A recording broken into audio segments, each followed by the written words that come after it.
इन दिनों उत्तर प्रदेश में योगी की पुलिस को कानून व्यवस्था मजबूत बनाए रखने के लिए कई चुनौतियों का सामना करना पड़ रहा है। एक तरफ बदमाशों को पकड़ने के लिए दिन रात एनकाउंटर हो रहे हैं, तो वहीं बुलंदशहर में एक के बाद एक कई हिंसक घटनाओं को काबू करने के लिए भी कमर कसनी पड़ी है। हालात यह है कि बुलंदशहर में भाईजान से भाईजान ही भिड़ गए, दोनों ओर से जमकर पत्थरबाजी हो गई और अब पुलिस मामले की तह तक जाने में जुटी हुई है। आज यहाँ खूनी जंग छिड़ी है। उत्तर प्रदेश में योगी के राज में कौन है जो माहौल बिगाड़ रहा है, आपको बताते हैं। यहाँ पर भाईजान ही भाईजान के खून का प्यासा है। नीचे खड़ा ये शख्स घर की पहली मंजिल पर मौजूद लोगों और छत पर खड़े लड़कों पर पत्थर उछाल रहा है, तो नीचे गुस्से में खड़े लोगों पर घर के अंदर से ही पत्थरों की बौछार हो रही है। पत्थर फेंके जाने की गिनती करना भी मुश्किल हो रहा है, इतने पत्थर उछाले जा रहे हैं। छत पर खड़े तीनों लड़कों के हाथ में पत्थर हैं और निशाने पर हैं ये लोग। इसी तरह पहली मंजिल पर खड़े लड़कों के सिर पर भी खून सवार है। पत्थरबाजी करने को लेकर मानो कंपटीशन छिड़ गया हो। दरअसल ये पूरा मामला बुलंदशहर के सिकंदराबाद गुलावटी क्षेत्र का, जहां अलीशा गार्डन कॉलोनी में रास्ते में ब्रेकर को लेकर दो मुस्लिम पक्षों में पथराव हुआ।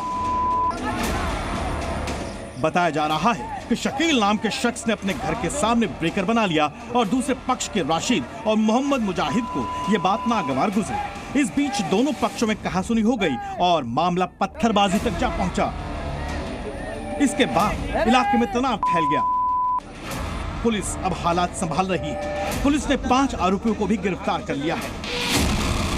एक तरफ जहां भाईजान के साथ ही दुश्मनी करता दिख रहा है, तो वहीं जुमे के दिन बुलंदशहर के इसी सिकंदराबाद में जमकर पथराव हुआ था, जिसके बाद योगी की पुलिस जमकर एक्शन मोड में आ गई।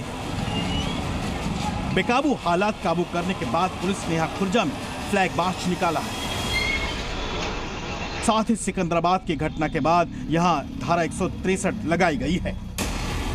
अब इस घटना को देखिए, ये भी यूपी के बुलंदशहर की ही है, जहां दो पक्षों के बीच ट्रैक्टर निकाले जाने को लेकर कहासुनी हुई, जिसके बाद कई राउंड फायरिंग हो गई और दोनों पक्षों में खूनी झड़प हो गई। इस बवाल में 3 लोग बुरी तरह जख्मी हैं।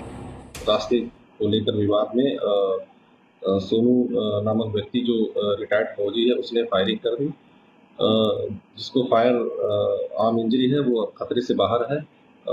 इसके अलावा जो रिटायर्ड फौजी है उसको भी चोटें आई हैं और 3 व्यक्तियों को जिला हॉस्पिटल जो है इस संबंध में रेफर किया गया है। हालात की गंभीरता को देखते हुए योगी की पुलिस ने मोर्चा संभाल लिया।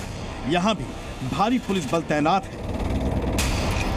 एक तरफ यूपी में बुलंदशहर में पत्थरबाजी हो रही है, सांप्रदायिक तनाव बढ़ाने की कोशिश हो रही है, तो वहीं योगी की पुलिस की जांबाजी देख मुस्लिम समाज के ये लोग योगी आदित्यनाथ जिंदाबाद के नारे लगा रहे हैं।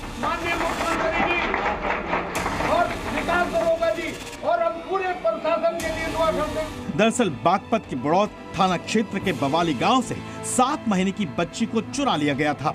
पुलिस ने उस बच्ची को सकुशल बरामद कर परिवार वालों को लौटा दिया। इस बीच यूपी की पुलिस बदमाशों की तलाश में दिन रात किए हुए है और एनकाउंटर कर बदमाशों को पकड़ रही है। ब्यूरो रिपोर्ट, जी मीडिया।